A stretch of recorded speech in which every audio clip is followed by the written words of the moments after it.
امریکی اور چینی صدر کی ملاقات، ٹرمپ کا چین پر ٹیرف 10% کم کرنے کا اعلان۔ غیر ملکی میڈیا کے مطابق امریکی صدر ڈونلڈ ٹرمپ نے چینی صدر سے ملاقات کے بعد ٹیرف میں 10% کمی کا اعلان کیا۔ ٹرمپ نے کہا کہ چین پر عائد ٹیرف کو 57 سے کم کر کے 47% کر دیا ہے، جو فوری طور پر نافذ العمل ہوگا۔ امریکی صدر نے مزید کہا کہ چینی صدر کے ساتھ ملاقات بہت اچھی رہی۔ صدر شی سے ملاقات میں بہت سارے فیصلے کیے گئے۔ ٹرمپ کا کہنا تھا کہ سویابین کی خریداری فوری طور پر شروع کی جائے گی اور نایاب معدنیات کے معاملات میں مزید رکاوٹیں نہیں ہیں۔ انہوں نے کہا کہ آئندہ سال اپریل میں چین کا دورہ کروں گا اور میرے دورہ چین کے بعد چینی صدر امریکہ آئیں گے۔ امریکی صدر نے کہا کہ ہم چینی صدر کے ساتھ یوکرینی معاملے پر مل کر کام کرنے جا رہے ہیں، جبکہ تائیوان کے معاملے پر بات چیت نہیں ہوئی۔ ان کا مزید کہنا تھا کہ دیگر ممالک ایٹمی تجربے کر رہے ہیں تو امریکہ کے لیے بھی مناسب ہے کہ یہ تجربے بحال کرے اور ان کے لیے نیوکلیئر ٹیسٹنگ سائٹس کا تعین بعد میں کیا جائے گا۔ بلوچستان فورسز کی کارروائیوں میں بھارتی سرپرستی یافتہ 18 دہشت گرد ہلاک۔ پاک فوج کے شعبہ تعلقات عامہ ISPR کے مطابق 28 اور 29 اکتوبر کو بلوچستان میں 2 الگ الگ کارروائیوں میں 18 دہشت گرد ہلاک ہوئے۔ ISPR کا بتانا ہے کہ کوئٹہ کے علاقے چلتن میں دہشت گردوں کی موجودگی کی اطلاع پر انٹیلیجنس بیسڈ آپریشن کیا گیا، جس دوران فورسز نے دہشت گردوں کے ٹھکانے کو مؤثر انداز میں نشانہ بنایا۔ اس دوران شدید فائرنگ کے تبادلے میں بھارتی سرپرستی یافتہ 14 دہشت گرد ہلاک ہوئے۔ ISPR کے مطابق ایک اور انٹیلیجنس بیسڈ آپریشن کچ کے علاقے بلیدہ میں کیا گیا، جہاں دہشت گردوں کے ایک ٹھکانے کو تباہ کرتے ہوئے 4 دہشت گردوں کو ہلاک کر دیا۔ مارے گئے دہشت گردوں سے اسلحہ، گولہ بارود اور بارودی مواد برآمد کیا گیا، جبکہ دہشت گرد مختلف دہشت گردانہ کارروائیوں میں ملوث تھے۔ ISPR کا کہنا ہے کہ کسی بھی بھارتی اسپانسرڈ دہشت گرد کو انجام تک پہنچانے کے لیے علاقے میں کلیئرنس آپریشن جاری ہے۔ سیکیورٹی فورسز اور قانون نافذ کرنے والے ادارے عزم استحکام کے تحت انسداد دہشت گردی مہم جاری رکھے ہوئے ہیں تاکہ ملک سے غیر ملک سرپرستی اور حمایت یافتہ دہشت گردی کے ناسور کو مکمل طور پر ختم کیا جا سکے۔ متنازع ٹویٹ کیس، ایمان مزاری اور ان کے شوہر ہادی علی پر فرد جرم عائد۔ اسلام آباد ڈسٹرکٹ اینڈ سیشن کورٹس نے متنازع ٹویٹ کیس میں ایمان مزاری اور ان کے شوہر ہادی علی پر فرد جرم عائد کر دی۔ اسلام آباد کے ایڈیشنل سیشن جج افضل مجوگا نے ایمان مزاری اور ہادی علی چٹھا کے خلاف متنازع ٹویٹ کیس کی سماعت کی۔ عدالت نے کیس میں دونوں پر فرد جرم عائد کی، جس پر ایمان مزاری اور ہادی علی نے صحت جرم سے انکار کر دیا۔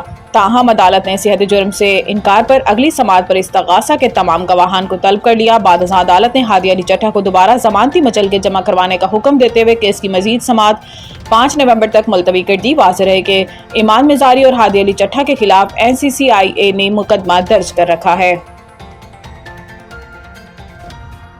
بھارت کے ساتھ جنگ میں ترک قیادت چٹان کی طرح پاکستان کے ساتھ کھڑی رہی۔ اسلام آباد وزیر اعظم شہباز شریف نے کہا کہ بھارت کے ساتھ جنگ کے دوران ترک قیادت ایک چٹان کی طرح پاکستان کے ساتھ کھڑا رہا۔ اسلام آباد میں ترکی کے یوم جمہوریہ تقریب سے خطاب کرتے ہوئے وزیر اعظم نے کہا کہ ترکی نے ہر مشکل وقت میں پاکستان کا ساتھ دیا۔ دونوں ممالک معاشی، ترجیحاتی اور دفاعی تعاون میں آگے بڑھ رہے ہیں۔ انہوں نے کہا کہ بھارت کے ساتھ جنگ کے دوران ترک قیادت ایک چٹان کی طرح پاکستان کے ساتھ کھڑی رہی، جبکہ ترکی نے ہمیشہ فلسطین اور کشمیر کے حوالے سے بھی پاکستان کے موقف کی حمایت کی ہے۔ پاکستان بھی قبرص کے حوالے سے ٹرکی کے موقف کی حمایت کرتا ہے۔ وزیر اعظم شہباز شریف نے مزید کہا کہ پاکستان اور بھارت کے درمیان جنگ 4 دن جاری رہی اور افواج پاکستان نے فیلڈ مارشل عاصم منیر کی قیادت میں 4 دن میں دشمن کو سبق سکھا دیا۔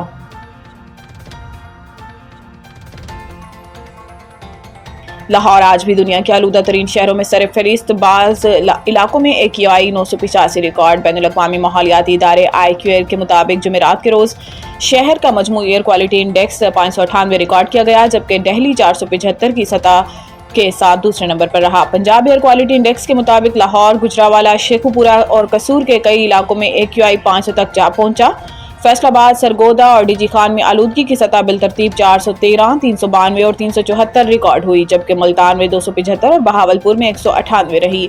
راولپنڈی اور سیالکوٹ میں فضا نسبتاً بہتر مگر اب بھی مضر صحت سطح پر 140 اور 196 پوائنٹس پر رہی۔ IQAir کے اعداد و شمار کے مطابق لاہور کے مختلف علاقوں میں فضا کی صورتحال انتہائی تشویشناک ہے۔ سٹی اسکول علامہ اقبال ٹاؤن میں AQI 985، FF پاکستان میں 816 اور صدر کینٹ میں 725 ریکارڈ کیا گیا۔ Wild life and parks, hiking, mountaineering اور راوی کیمپ کے علاقوں میں بھی آلودگی کی سطح 657 سے 702 کے درمیان رہی۔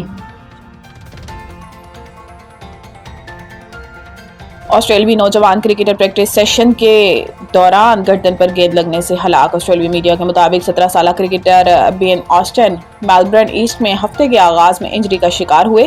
بین اسٹن کو گردن پر گیند لگی، جس کے فوری بعد انہیں تشویشناک حالت میں اسپتال لے جایا گیا ہے، جہاں ڈاکٹرز نے ان کی موت کی تصدیق کی۔ کرکٹ وکٹوریا نے بال تھروئنگ ڈیوائس کی گیند بین آسٹن کی گردن پر لگنے کی تصدیق کرتے ہوئے کہا کہ بین آسٹن نے ہیلمٹ پہنا ہوا تھا لیکن اس کا اسٹیمپ کارڈ نہیں تھا۔ ہیڈ آف کرکٹ وکٹوریا نک کمنس کا کہنا ہے کہ بین آسٹن کو اسی طرح گردن پر گیند لگی جیسے 16 برس قبل فلپ ہیوس کو لگی تھی۔